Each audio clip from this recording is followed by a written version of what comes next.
We'll hear argument next this morning in Case 15-1358, Ziegler versus Abbasi. Mr. Gershengorn. Mr. Chief Justice, and may it please the Court. This case marks the return of Iqbal, as plaintiffs seek to hold essentially the same defendants liable for the same actions arising in the same extraordinary circumstances in the wake of the September 11th terrorist attacks. All of the judges below concluded that plaintiffs' core theory is squarely foreclosed by Iqbal. But the Second Circuit majority then formulated its own list merger theory of liability, premising liability on the alleged decision of Attorney General Ashcroft to merge the New York list of detainees, which had not been fully vetted, with the INS list, thereby continuing the hold until cleared policy for detainees on both lists. Bivens liability does not attach here for at least three reasons. First, the Bivens remedy should not be extended to national security and immigration policy decisions by senior officials in the wake of the September 11th attacks. If a damages remedy is to be imposed, it's for Congress, not this Court, to do so. Second, the list merger theory suffers from the same pleading deficiencies that this Court identified in Iqbal itself. Among other things, there is an obvious, alternative, and non-invidious explanation of the list merger decision. Given the uncertainty about the status of detainees on the New York list, the list merger was undertaken to avoid the inadvertent or premature release of a dangerous terrorist. And third, the defendants here violated no clearly established right. It would not have been clear to every reasonable defendant that merging the lists in the wake of the 9/11 attacks would be unconstitutional, rather than risking premature release of a detainee on the New York list. I think the easiest way for this Court to resolve this case is through the Iqbal pleading theory, but given this Court's admonition that the existence of the Bivens remedy is an antecedent question that the Court should address first, let me start there. Well, you seem to be assuming that the whole case is about the merging of the New York list with the other list, but I thought that this case was identified as a prison conditions case. So, Your Honor, that broader theory was raised below. It was rejected by every judge to consider it below, the district court and the panel majority. And it is also, I think, beyond it's not within the scope of the question presented. But even and I think the reason that it was barred below is because it's squarely foreclosed by Iqbal, both on the substantive due process claim and on the equal protection claim. On the substantive due process claim, what we have is a facially valid constitutional policy that could be applied to individuals with individualized suspicion of terrorism. And if you look at the allegations in the complaint, and these are paragraphs 61 and 65 of the complaint, all that is alleged is that Ashcroft and Mueller met regularly with this is on page 274A of the appendix to the petition, and this is paragraph 61, that Ashcroft and Mueller met with a small group of officials to exert maximum pressure on the individuals arrested. And then in paragraph 65 on the next page, that the punitive conditions in which the MDC and class members were placed were the direct result of the strategy. There is no allegation that Ashcroft and Mueller or Ziegler created the punitive conditions or that they required the punitive conditions. They had the right, as the Second Circuit itself held and the district court held, to presume that the policy would be implemented lawfully.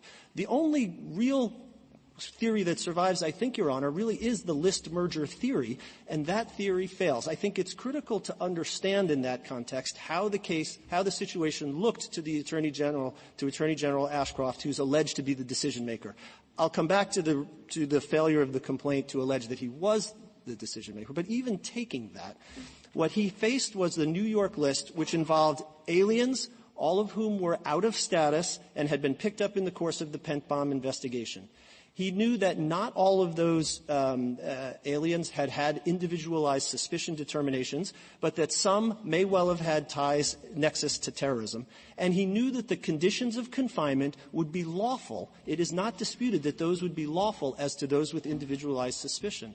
Faced with that situation, the Second Circuit majority found that the list merger decision could only be explained by punitive intent or by discriminatory intent. But there is an obvious alternative explanation for the decision that Attorney General Ashcroft would have faced in deciding to merge the list is that you couldn't tell who was and who was not, who did and who did not have a potential link to terrorism. And in that situation, a decision to hold everyone until cleared, to apply the hold till cleared policy, is best explained not by invidious intent, but by the desire to avoid the premature and inadvertent release of a dangerous terrorist. Gathers went on for several months, 8 months. I think the list merger decision is early on in the yes, but and that's what he's actually. Weren't they held for 8 months? They were held longer, and there's no doubt that the clearance policy so took longer than it should. After a bomb attack, I can understand after a bomb attack and 3,000 people are killed, I can understand that the first reaction of the law enforcement authorities is pick up anybody you might think is connected, and we'll worry about the rest of it later. Now, 8 months.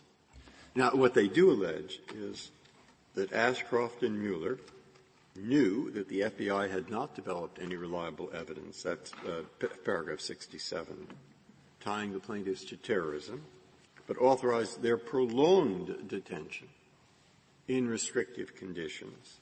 And Mueller, it says, ordered that they be kept in INS custody, and including the restrictive conditions, even after local offices reported.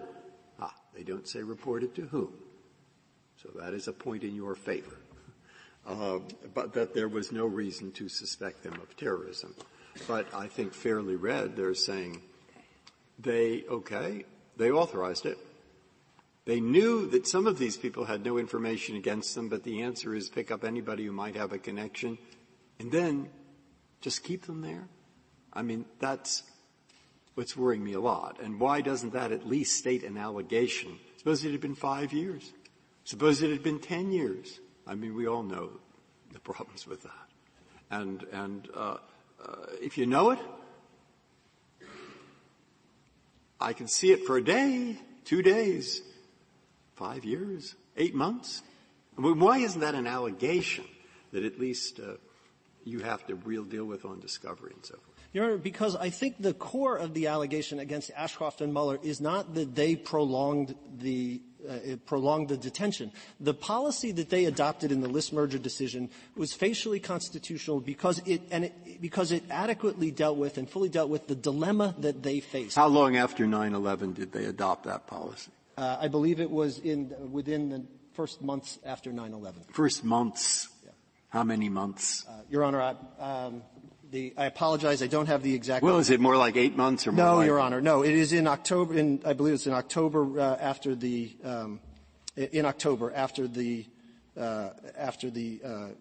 attacks. And so we're not talking. This was not something that was done 8 months down the road. This is something that was done as the officials are trying to sort through how to respond to the very difficult situation that if you accept that the Attorney General made the decision, that he found themselves in. He had a list that was not fully vetted. Some of the people on the list had ties to terrorism, may have had ties to terrorism. Some of them may well not have. And what in that situation, application of the hold till cleared policy, take a breath. Let's figure out what's going on, rather than releasing everyone, was not only doesn't raise a discriminatory inference, but it does not violate any clearly established right to have done that. Now, the Second Circuit. It's one thing, as Justice Breyer pointed out, to say you initially hold these people. But you know from day one that many of them have nothing to do with terrorists. And yet you allow that system that might have been justified in October to persist for months and months when these people are being held in the worst possible conditions of confinement. Your Honor, they are being held in restrictive conditions of confinement, but those conditions are lawful as to folks with individualized suspicion. Now, there is the core of the claim that the Second Circuit saw against Attorney General Ashcroft was the decision to submit the individuals to to the restrictive conditions in the first place. And what I would say to that is it attempts to impose a 20/20 hindsight requirement on the Attorney General and on Director Mueller and Ziegler, who are involved only as having, quote, condoned the policy, that just doesn't exist. The plaintiffs say there were no allegations of terrorism ties against us. But, of course, the Attorney General didn't know that at the time. What he had was a list that had some with ties and some after. And the policy to merge the list and hold until cleared was facially constitutional. If there was, in some instances, took too long to clear, and certainly the OIG report suggests that was the case, that things did not run as smoothly as they should have, that is not something that's attributable to Attorney General Ashcroft, Director Mueller, or to Commissioner Ziegler. Is the argument you're presenting a Bivens argument or a qualified immunity argument? So, Your Honor, the argument we've been discussing now is the qualified immunity Iqbal argument. It's the personal participation. But we do think the Bivens remedy should not be extended here at all. It would be quite an extension of Bivens, unprecedented, to apply this to national security and immigration policy decisions. And we think all three of those factors work together. With respect to national security, what this Court has recognized is national security is committed to congressional authority, that Congress is better placed to decide the appropriate remedy. And the reason for that is not only a matter of institutional competence, but that the risk of over-deterrence in the national security context is a real one, and it's one that Congress should make. And that's, I think, the core of this Court's decisions in Chappelle and in Stanley. I think the same is true with respect to policy decisions more broadly. Congress has provided a remedy to challenge policy decisions in the APA, and in addition to that, policy decisions are much more likely to receive attention, as this set of policy decisions did, from the OIG and from Congress itself. Is there the APA argument strikes me as somewhat odd. I mean, the idea that the people in prison are supposed to say, let's look at the Administrative Procedures Act. What about habeas? Is that an available remedy for them? It is an available remedy, and indeed it was used here, invoked by some, and those folks were released. And it does, because the core of the complaint was, you're holding us without bond, we should be essentially deported for the illegal remedies. And so I do think that the availability both of habeas here and I take Your Honor's admonition, but about the oddity of the APA here. But if the APA doesn't apply here, it's because Congress provided it for policies and provided review for some policies, but not for all policies. And that is the congressional judgment. But it seems to me that is the core of — How could they have access to habeas when they were locked up without access to a lawyer, without access to a telephone? So, Your Honor, there were individuals who did file habeas petitions, and those individuals were largely released before the claims could be adjudicated. But the point here is that the extension of Bivens would really be quite extraordinary to a national security and immigration policy context. The immigration concerns, I think, do raise the exact same concerns, Your Honor, as the national security ones. I suppose that in 1942, there was a president or a secretary of defense who decided, let's take 140,000 people, 60,000, 70,000 citizens and 60,000 non-citizens, and lock them up for 10 years or 5 years or 4 years. All right. You go with habeas right at the time. You could understand how in January of 1942 it would be pretty tough for a judge in a district court to start second-guessing people. But several years later, people have the time to develop the information. They understand what people knew then. And they might find that in some of those instances there was no justification whatsoever. Now, I look at the Bivens remedy and say, one, it has a cautionary effect. It doesn't deter where necessary. And then where a big mistake was made, it has the possibility of compensation later. Now, that's the whole argument. That beware of cutting off Bivens. You never know what will happen. So, Your Honor, I guess I would say a few things to that. First of all, although I recognize Your Honor is not suggesting that, this is no, not at all. I use a historic These example, and I'm not worried about this case. Arrested for immigration violation in the context of a specific investigation. Okay, I'm worried about even the with respect to Your Honor's hypo, I think it actually points up the problem with extending Bivens to national security policy decisions and to policy decisions in general.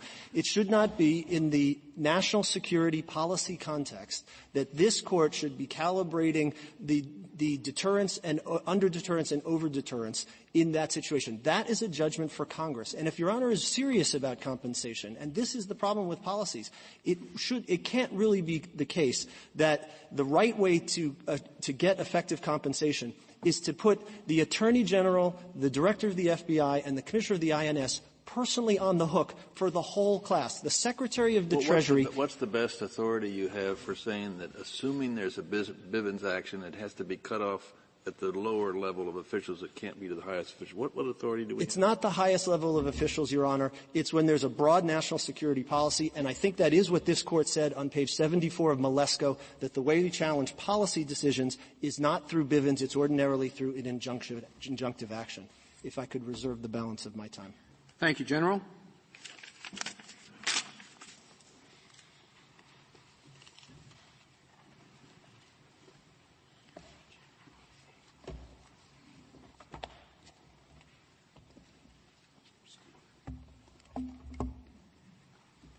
Mr. Lamkin. Thank you, Mr. Chief Justice, and may it please the Court. On behalf of Messrs. Hastie and Sherman, I wanted to begin with qualified immunity, in particular with respect to the official conditions. This case asks the Court to hold that individual jailers are responsible in damages for failing to overturn FBI terrorism classifications and the confinement conditions they produce. But a reasonable jailer could have understood and believed it lawful in the circumstance of this case to do as the BOP directed them, which is to hold detainees in restrictive conditions based on those FBI designations until the FBI clearly Who determined the level of restriction? This was not just restriction. This was. Your Honor, the answer is that the BOP directed that you would use the most restrictive conditions permissible. The specific implementation was left to Mr. Hastie and Sherman. But there's no allegation that the difference between that there's unconstitutional conduct based on the difference between what the BOP directed and what Mr. Hastie and Sherman did. The allegation here is that it was impermissible to impose these highly restrictive conditions because the FBI didn't actually have information connecting these individuals to terrorism. And Mr. Hastie and Sherman somehow knew that, and as a result, it was impermissible to impose these conditions on these respondents. But that doesn't make any sense from a plausibility perspective, and it doesn't make any sense from a qualified immunity perspective. Mr. Hastie and Sherman are jailers. They're expert in ensuring secure conditions. They're not trained in determining security classifications or connections to international terrorism. They cannot be held liable for failing to overturn the FBI's determinations. After all, just last week, this Court held that there's no clearly established law that requires an officer to overturn or second-guess the fellow officer's decisions made in particular contexts. That should go double when you're asking the jailers to overturn the determinations made by the FBI. The jailers don't get to release people because they decide the court system got it wrong and the people are actually innocent. And they what about all the conduct that was not directed by the Attorney General or the FBI? Yes, Your Honor. I think that you're referring to the unofficial conditions or the unauthorized abuses by individual guards. Yes, those claims am I right that as to those, the Second Circuit was unanimous? Yeah, as to those, the Second Circuit was unanimous, but I think they overlooked one critical thing, and they tended to read this complaint as if it were a complaint for injunctive relief. There were a lot of things wrong. They weren't being redressed. They should be redressed by the courts. But it's not. This is actually an action for individual damages against Mr. Hastie for conduct committed by others. And in order to establish a plausible claim to that sort of relief, liability that he pays damages where others did, they would have to show that Mr. Hastie not only knew that there was this misconduct, not only knew that he needed to intervene, but that after he failed to intervene, then the plaintiffs were injured as a result of the failure to intervene, that their injuries were caused by what Mr. Hastie failed to do. And that's what's missing from the Second Circuit's analysis, and that's what's missing from the complaint. There's simply no temporal connection, no connection whatsoever between the proposed. Well, you're in charge of a detention facility, and all these things are going on. Prisoners are being knocked against walls, their arms are being twisted, and there have been some complaints, and nothing is done. Just continues to go on. And the allegation is that he deliberately did not take a routine inspection of that particular portion of the prison in order to be willfully blind as to what was going on. Well, there's no doubt that misconduct occurred. And there's no doubt that Mr. Hastie actually sees the complaints, because that's part of the grievance process. But what's missing from this is these individual plaintiffs being injured after this is brought to his attention. If you review the complaint, it doesn't have a moment where he says, this is when he learned, and after that, we were injured. It's more of a blunderbuss that says because there are a lot of bad things happening, Mr. Hastie must be liable for all of them. How could you pinpoint one particular moment in time when this is ongoing behavior? And I think the answer is that you pinpoint his awareness and the injuries that these respondents are claiming damages for. And they say it in their paragraph 74. It says, indeed, after a few months of interacting with the plaintiffs, the MDC defendants, I take it those are the people we're talking about, realized that they were not terrorists, but merely immigration detainees, yet the restrictive conditions and harsh treatment continued. So what is that but an allegation that they did know about it, and they did continue the harsh treatment? So, Justice Breyer, referring specifically to the unofficial abuses by the guards as opposed to the official conditions temporarily, what's missing there is what happened afterwards. What were the specific abuses he was aware of? Is this guard misconduct, or is it tapping the bars at night and keeping people awake? And then it is the restrictive conditions and harsh treatment, and elsewhere in the complaint they have a list. And that's exactly the difficulty, is that he's aware of harsh treatment generally, and therefore he must be liable for all harsh treatment that occurs after that awareness. They cannot say that there's abuses generally with no particular time frame, and then hold him liable for every intentional tort that occurs in the institution. And I think that paragraph 74 and 77, which the Second Circuit described as detailed, actually illustrate precisely the problem. They don't say which abuse he's aware of. They don't say when, whether it predates or postdates the claims that they have. They must plead facts that show that Mr. Hastie is personally responsible. In fact, when they finally get to a date, which is paragraph 110 of the complaint, they say February 11th, 2002. Well, by February 14th, 2002, 4 of the 6 respondents are already outside of ADMAX. They never explain why awareness on a time after their last institution is a basis for holding Mr. Hastie liable. If I could go back, however, to the official conditions, Your Honor. With respect to the official conditions, qualified immunity must be granted. There's simply no basis for saying that it is that every reasonable jailer would understand that they had to make their own determination that these were not terrorism detainees and overturn what the FBI was telling them. And it's especially true given that the FBI was throughout this process making determinations and clearing people. There's no clearly established law that requires jailers to be making those decisions for the FBI. In fact, society would be ill-served if we asked jailers to do that. They are not experts in international terrorism. They are experts in maintaining security. Finally, if I can end up where the Acting Solicitor General began, and that is with respect to the scope of Bivens. Special factors in this case counsel hesitation. Congress, rather than the courts, has to decide what are the consequences of saying that individual jailers, somebody all the way at that bottom of that food chain, must second-guess the FBI. What are the consequences for the government's ability to have a coherent response to a national terrorist attack? That is precisely the type of thing that Congress, rather than the courts, should decide. In addition, the linchpin of the claims against these individuals is that the FBI had gotten these things wrong. That means that they're going to need to prove, plaintiffs want to prove that the FBI had things wrong.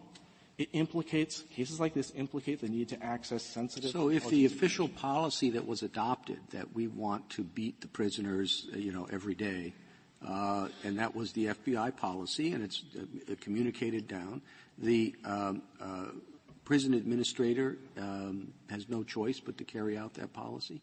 No, Your Honor. I think in terms of there being a facially unlawful command, that is where you don't have qualified immunity. But there's nothing facially unlawful that says impose the most restrictive conditions permissible based on FBI designations until the individual is cleared by the FBI. And boy, we all wish the FBI had been acting faster and these individuals could have been removed more quickly. But that's not at the feet of the individual jailers. Their job is to maintain secure conditions, and that's what they were doing. And with respect to Bivens, Your Honor, the illegality or lawfulness of the conduct challenged isn't the determination of whether or not Bivens should be extended to a new location, a new context or not. What determines that is whether or not this Court has the institutional competence to make the decision, or it is the sort of decision that Congress should make. And especially since cases like this one are turning on whether or not the FBI was right or not in its terrorism designations, that implicates potentially sensitive intelligence information. If that is going to be pulled into a lawsuit, courts should not be in the business of creating those lawsuits and creating possible risks for intelligence information. That is precisely the sort of decision that Congress, rather than the courts, should. Anything about the hypothetical I gave, of course, there is a real one, not this case. But if you cut Bivens off totally, what prevents that from recurring? Well, Your Honor, I think that was a pure hypothetical. You get my point. No, Your Honor, I think actually this case proves exactly what happens. We have an OIG yes, report. Yes, and sometimes there are many, many remedies in right. the judicial system. We have habeas. We have, and there was an FTCA claim that was brought by the predecessors of these plaintiffs in which they recovered money on in the settlement. There are lots of remedies that occur. And indeed, in this case, with respect to the individual guards, there was a lawsuit against them in the third amended complaint. The OIG report recommended discipline, and discipline was meted out. Thank you. Thank you, counsel.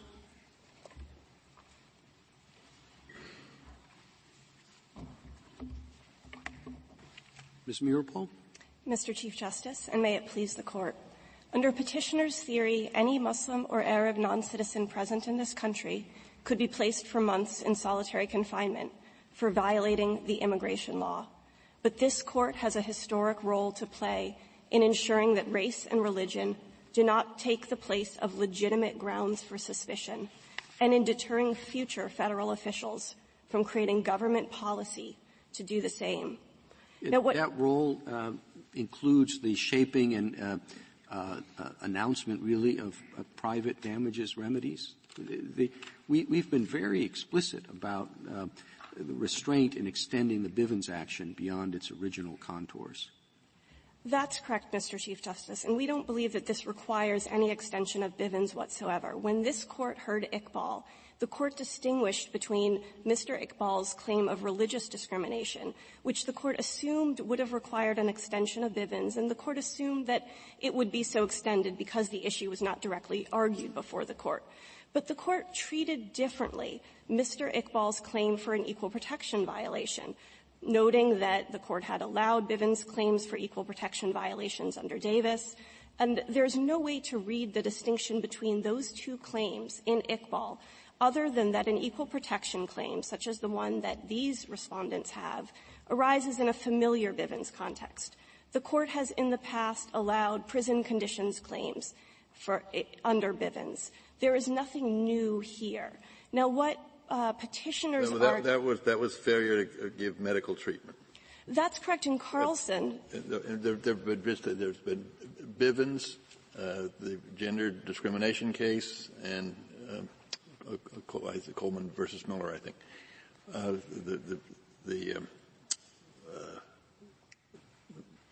Denial of medical treatment. Carlson, yes. But we've been very careful in subsequent cases to say, we go no further, this is for the Congress. I think you're asking us to go further. I think what you're asking for is a legitimate argument with many valid points to it, but you're asking for us to create a new Bivens cause of action. Well, if it is a new Bivens cause of action, Your Honor, I submit that it is an appropriate one here. Now, what the DOJ petitioners argue is that Bivens should not be extended because they were setting national security and immigration policy. But the core of our complaint is that there was no sensitive national security judgments being exercised. No one was being vetted. No one was determined to be a threat. This is not a situation where the court would have to look into sensitive national security determinations that were made. Rather, if there was national security judgment exercised, it was the judgment that in this case, race or religion could play the part of legitimate suspicion, could play a proxy. And exploring I'm not that. sure I understand your point. It was the implementation of national security policy in response to the 9/11 attacks, and the idea was to detain people. Every one of the individuals detained was in violation of their immigration status, right? That's correct. And it was to detain those individuals until they were properly cleared and could be released. Now, you may disagree with that approach to the policy, but what concerns me and why the restraint is appropriate in the Bivens context is that it is a way of challenging national policy through damages actions against the individuals implementing it. And I think that is an extraordinary departure from where we have recognized Bivens remedies in the past. This does arise in a national security context. Mitchell v. Forsyth also arose in a national security context. The question is whether the national security context of these detentions, the type of determinations that were being made, are determinations that are unsuited for Bivens because either they should be left to Congress or they are outside of this Court's core competence. And I would submit that this is precisely the kind of examination that is within this Court's core competence. I guess my point is a different one. I understand the argument that there are constitutional violations, but the question that you're asking the Court to do is to shape a remedy for that, a remedy that Congress has not provided. And to look at it in the simplest terms, I mean, it has been 40 whatever years since we adopted an approach to implied rights of action under statutes, where we say if Congress wants people to be allowed to bring individual damages actions, they pretty much have to say so. And it seems to me that it's the same approach here, except, of course, you're dealing with the Constitution and the idea that the Court lacks the institutional competence, saying, okay, there's a constitutional claim against the national policy. We think the best way to consider that constitutional challenge is to allow people to sue individuals responsible for implementing it for damages. You shape the policy of the national government in response to 9/11. Therefore, you have to pay money because it's been a determination that that was unconstitutional. Well, it is certainly true that the Court has stepped back from freely implying private causes of action, but in every Bivens case that has come before this Court, the Court has still engaged in the two-step inquiry, looked to see whether there are special factors that should keep the Court from staying its hand, and weighed the interests on the other side of the equation, too. And each time, the Court has re-emphasized that Bivens is about deterring individual federal officer misconduct. Now, when a federal official creates an unconstitutional policy, he's creating policy, but he is also acting as an individual to violate what in this case would have to be clearly established constitutional norms. I understand that. That's the point made by your friend on the other side, though, of over-deterrence. When you have the Attorney General, the Director of the FBI, the Director of INS sitting down and making, what are we going to do to respond to this crisis? And people in the were of old enough, 9/11, sort of have a better sense of what that crisis was like. And if you imply a Bivens actions, one of the things they're going to enter into there, what is best, what is appropriate, and presumably also what's constitutional. They're going to say, well, gosh, if, I'm wrong, I'm going to be sued, not because I'm the Attorney General, but as an individual. And part of the policy that we've announced is that we don't want people forming policy to have to worry about they're going to have to pay if the policy is found infirm. I have two responses to that, Mr. Chief Justice. First of all, qualified immunity creates a powerful protection for federal officials who are undertaking a good faith effort to protect our national security, which everyone agrees is of paramount concern, but who do so believing their actions to be lawful, even if they are mistaken. There is already that incredibly substantial protection. Second, I don't believe that it would be a threat to the Republic to provide the Attorney General with incentives to not create policy that violates clearly established law. I see the threat coming from the other side. I would like to make sure to take the time to correct. Can I ask you one other thing, which is, has this been fully argued out below? I mean, I think it is an enormously important and very open question. And we can say, on the one hand, just what was said. I think everything the Chief Justice said is true. There is a problem in a time of real national emergency to over-deter people from doing what they reasonably think is necessary. And they have the authority for security, not the judges. At the same time, the law of this Court correctly, I think, is, but there is no blank check even for the President. And if there's no blank check, that means sometimes they can go too far. And if they have gone too far, it is our job to say that. Now, there are considerable advantages, as I pointed out, saying at the time they're going to say yes, because there's a big, frightening thing happening.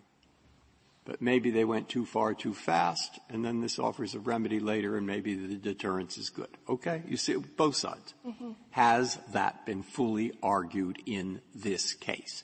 If I go and look in the record, can I find a question that I have wondered about for quite a long time, fully answered?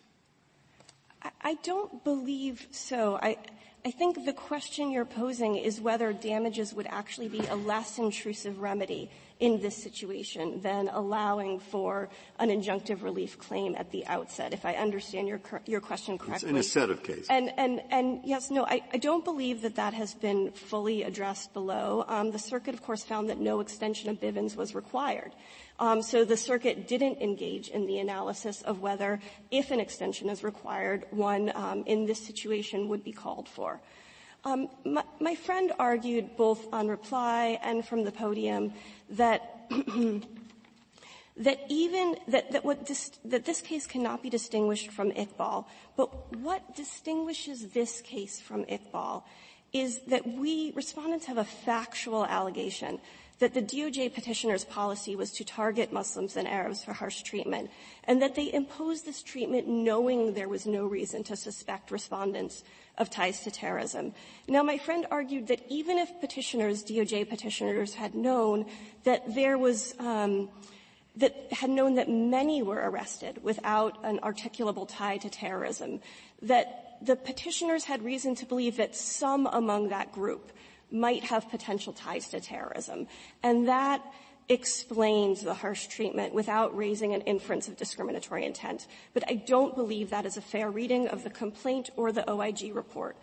Respondents allege in paragraph 47 that petitioners received detailed daily reports of the arrests and the detentions, and that they learned that the FBI had no basis to suspect respondents and the class of ties to terrorism. There was no reason to think that any of these individuals that there was an articulated basis to suspect them of ties to terrorism. We're talking about adequate remedies.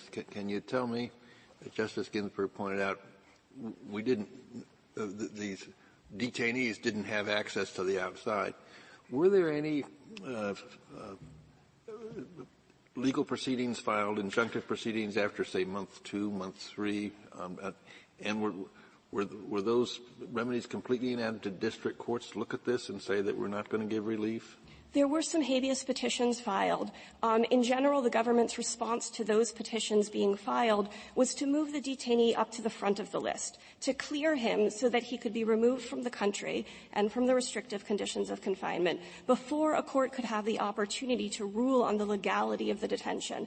And importantly, those habeas petitions were about the right to detain these people in itself, not about conditions of confinement. It is still not clear today that one can use a habeas petition to challenge conditions of confinement, and it wasn't clear in the Second Circuit at the time either. So while habeas petitions were filed eventually when some detainees finally had access to counsel, although restricted access, those petitions were not actually ruled on by a court. No court had the opportunity to determine whether what was happening to the detainees was lawful or not. And that was part of DOJ petitioners' entire policy of harsh treatment. It was not just to impose maximum pressure. It was also, as we allege in paragraph 61, to keep the detainees from accessing the outside world. Now, my friend argued that the DOJ petitioners cannot be on the hook for the substantive due process claim in this case, a claim that was not presented in Iqbal. There was no conditions claim in Iqbal, just an equal protection claim. Because the DOJ petitioners did not set all the details of the restrictive conditions of confinement, but their order itself, paragraph 61, requires keeping individuals in solitary confinement, in isolation. That is the way within the prison system people are kept from accessing the outside world. It cannot be done in a general population unit. So an order that requires solitary confinement for individuals whom are arrested in connection to the terrorism investigation, but whom the Attorney General and the other DOJ petitioners know there is no non-discriminatory reason to suspect of any ties to terrorism. That states the substantive due process claim. That is so excessive as to be arbitrary and punitive. This is what the panel found so compelling, I believe, about the merger of the New York list and the national list, that it was not a situation where some of the men on that list perhaps hadn't been vetted. Rather, the entire list, 300 men, were people for whom the FBI had not stated any interest or lack of interest. And it was this list of men who we allege Attorney General Ashcroft ordered should be treated as of interest to the 9/11 investigation. If we hold that our previous cases instruct that we should not go further with Bivens, you still have Section 1985(3). Can officials conspire with each other? Yes, absolutely. I was thinking of the Screws case. Is there precedent on that in your point? In your favor? Yes. What the circuit held as to that is that the question of whether officials can conspire with each other is so fact-intensive and had been so inconclusively briefed in the district court that it was required to remand back to the district to determine sort of how they might have conspired with each other, what their positions were vis-a-vis each other, such that a 1985 claim would be appropriate. Is there precedent in your favor on this point that there can be this conspiracy if it's established by the facts? Yes, and I believe the cases cited by the Second Circuit by the panel are precedent in our favor for that. What is so fact-intensive about the argument that government officials, the government is the entity, and officials within that same entity don't conspire among themselves? They're just doing their jobs. Well, I think it depends on the role of the high-level officials vis-a-vis the low-level officials at the Metropolitan Detention Center.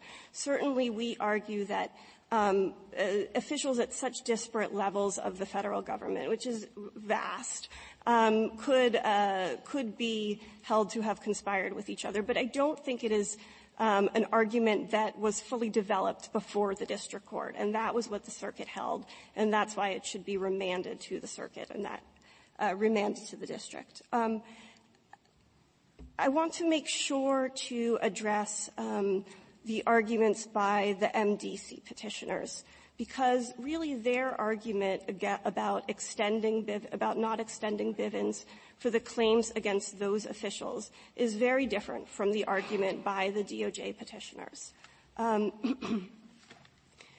Every judge who has considered the issue has agreed that the claims that Hastie and Sherman were deliberately indifferent to months of physical and verbal abuse arise in a familiar Bivens context and should be allowed to go forward. Carlson versus Green? Yes, exactly. I thought the Second Circuit majority said yes as to Hastie, the deliberate indifference, but not as to Sherman. That's correct. I must have misspoke. I apologize. Yes, the deliberate indifference claim goes forward against Hastie. And then there were the claims against Hastie and Sherman for the official conditions of confinement at the Metropolitan Detention Center. These are claims that the men were held in solitary confinement for months, deprived of sleep, deprived of exercise. This is not just the MDC petitioners in following the orders from their superiors in the Bureau of Prisons. They created the actual conditions of confinement. There is nothing in the record to suggest that the BOP ordered that all of the conditions that respondents were subjected to, lights on in their cells 24 hours a day while they were in solitary confinement, that the solitary confinement continue without any individualized review.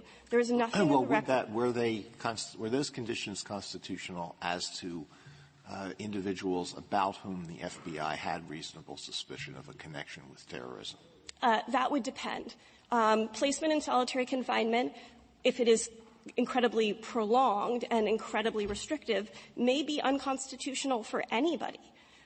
We don't concede that the conditions. Is your argument dependent on that? No. The proposition that it would be unconstitutional, even as to those who, with respect to whom the FBI had reasonable suspicion?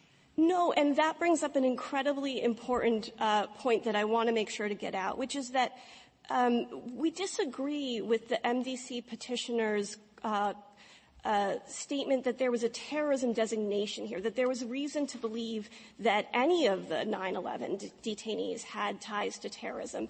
There was no designation. What there was is the fact that some men were arrested in connection to the terrorism investigation. Well, their position, as I understand it, the way it was presented today, was that the FBI had a list, and there was no way they could determine what degree of information the FBI had as to any particular person.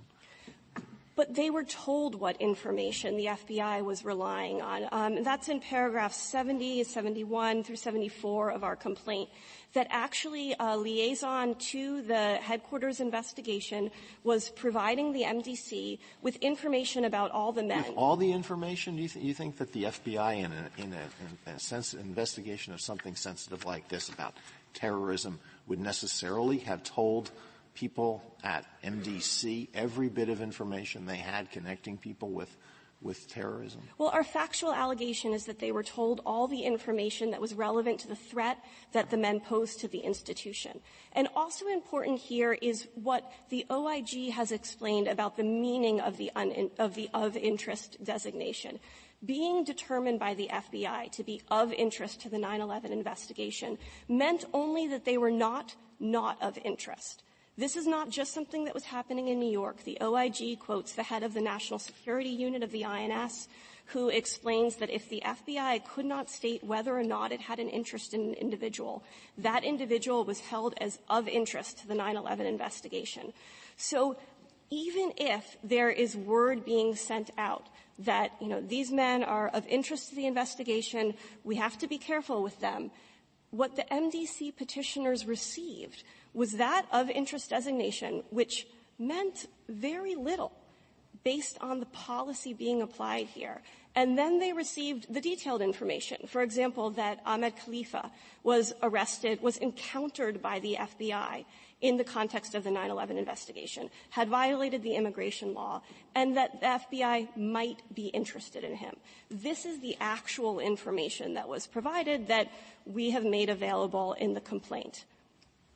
The FBI goes into a rooming house after having information there's a nuclear weapon on the floor. They find it. And there might be another. Would they be justified in taking into custody every single person in that rooming house and looking into it? I mean, for how long? Would you say to them, no, you can't do it? Because we don't know. There are people on the floor. They know nothing about them, actually. We know nothing about them. All we know is they're in the rooming house. And we also know there was a nuclear weapon. And that isn't totally fanciful. It could happen. And so what are they supposed to do and how long? Well, we don't challenge the fact that these men were detained at all. And we don't challenge that they were investigated while they were detained. So even if they had been detained, some of them were up to 8 months, which is a long period of time. And there's no challenge to that detention in this case. The challenge is to the way they were treated while they were detained. That if you need to investigate after a national security emergency, there are a lot of tools at the government's disposal to do so.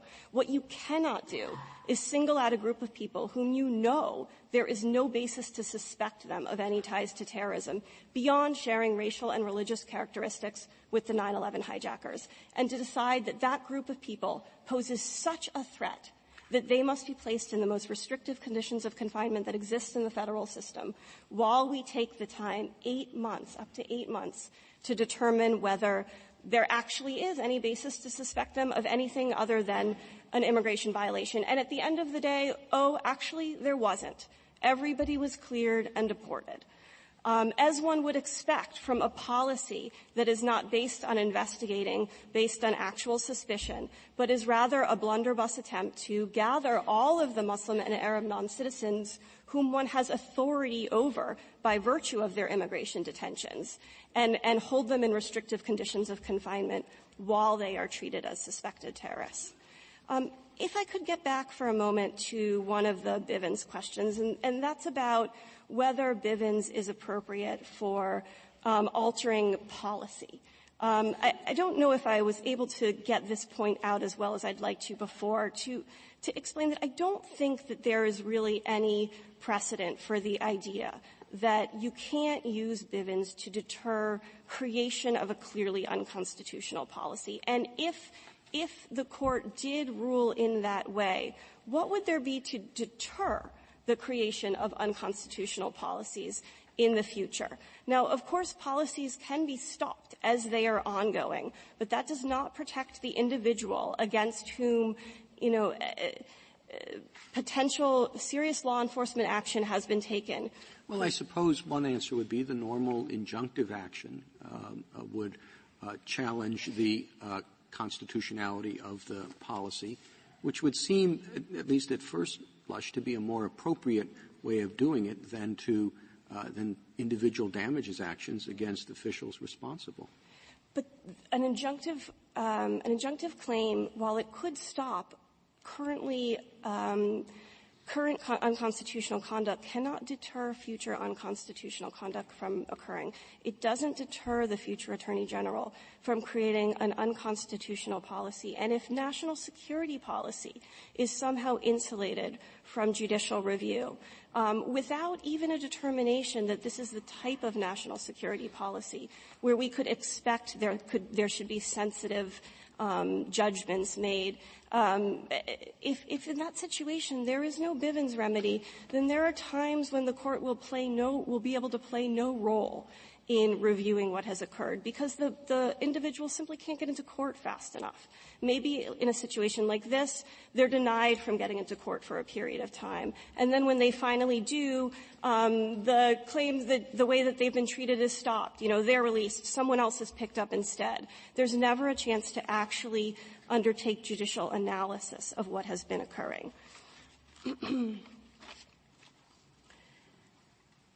If qualified immunity justifies what was done here, or if petitioners have not plausibly alleged a claim, those are bases to affirm the circuit.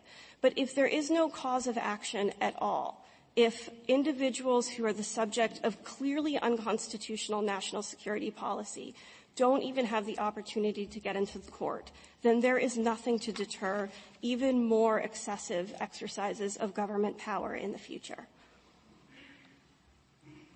If there are no further questions. Thank you, counsel. General Gershengorn, 4 minutes. Thank you, Mr. Chief Justice. A few quick points. First, a few short corrections of the record. Although I apologize for the confusion about the date. It's not in the complaint, the date of the list merger decision. The OIG report suggests it was on November 2nd. And then Justice Ginsburg, you had asked about the warden visits. JA page 224, it says on September 20th, 2001, various wardens, including MDC warden Zenk, reestablished legal visits, legal telephone calls, and legal mail for the September 11th detainees. What was the date of that? That was September 20th, 2001, and that's on page 224 of the Joint Appendix. 3 points on the law. First, this would be a massive extension of Bivens. Malesko said, Justice Kennedy, you had asked, that unlike a Bivens remedy, which we have never considered a proper vehicle for altering an entity's policy, injunctive relief has long been recognized as the proper means for doing so. That makes good sense. It cannot be that the Secretary of the Treasury, who promulgates a policy that's later found unconstitutional, could be liable personally to all the banks for the unconstitutional policy. Bivens is not, Justice Breyer, absence of Bivens is not lawlessness. It is not a blank check. And it is incorrect to say that there is no way to get into court. The way to get into court to challenge a policy is through an APA. It's through injunctive relief. And although my friend on the other side suggests that a damages remedy is not a threat to the Republic or is there a less intrusive remedy, that's exactly the judgment that this Court is ill-equipped to make and that Congress should make. With respect to 1985-3, Justice Kennedy, I want to make just one quick point, which is that the DOJ defendants would be, and all the defendants would be subject to qualified immunity for 1985-3 because it was not clear that officials within a corporate unit could conspire with each other. There's case law suggesting they couldn't, and it was unclear specifically in the Second Circuit whether 1985-3 applied at all to federal officials. So qualified immunity would eliminate the 1985-3 claim. And then if I could close with the Iqbal pleading and what we're talking about here. The other side has made clear they're not talking about the initial treatment, and they're not even talking about the length of time. They're talking about the conditions of confinement and the fact that conditions that could lawfully be imposed with people in individualized suspicion were imposed on a much broader group. But I submit that ignores the perspective that the Attorney General, even assuming that he was the person who made the policy decision, which, as Judge Radji suggested, we should not assume. Just one point on 1985. The fact that it wasn't clear that there was a remedy under 1985, it doesn't follow that it wasn't clear that there wasn't a right that was being violated. That's different. With respect to the interagency conspiracy, I think that suggests even the right wasn't inviolate. And if the statute it's not clear the statute applies at all to them, we do think that's a situation in which qualified immunity would attach.